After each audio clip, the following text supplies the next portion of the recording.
All right, I got to talk about Airbnb's new policy because everyone's asking about it and it's just kind of ridiculous.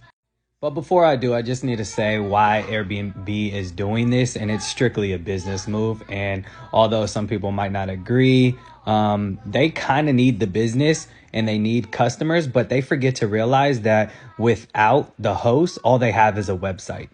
And what I mean by this is that their stock has sucked. Honestly, I invested in their stock when they first became an IPO, and they haven't done anything. And their business has kind of just been stagnant.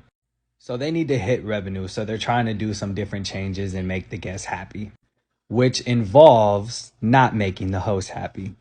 So, what's the new policy that goes into effect at the end of April? The policy is that guests now have 3 days to report a, in quotation mark, travel issue. It used to be 24 hours where a guest can report something to Airbnb, but now they extended it to 72 hours. So let's say a guest stays in the place, and then after their trip, they have 72 hours to then report an issue. Say there's a mosquito in the in the home. They can report that and essentially get a full refund, or they can get a partial refund. And the crazy part about this is Airbnb will then assist them to get better accommodations. So like if your home is uninhabitable because a pest like a mosquito or a spider or ants like during the winter are in there, they can go to another Airbnb, and you, the host, have to pay out of pocket for that accommodation and that switch and give a full refund.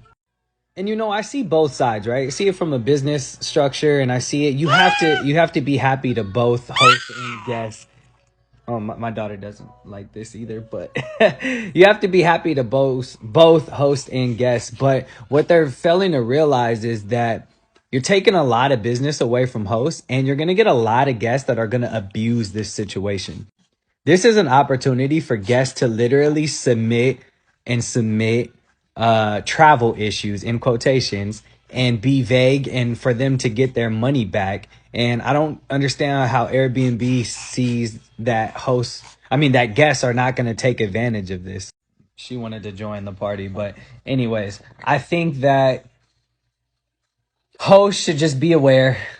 I'm not sure quite what to do. I haven't seen an effect on this because it doesn't take place until like April 29th at the end of this month. So I guess just be aware of what kind of guests you bring in and make sure they're not the shady ones.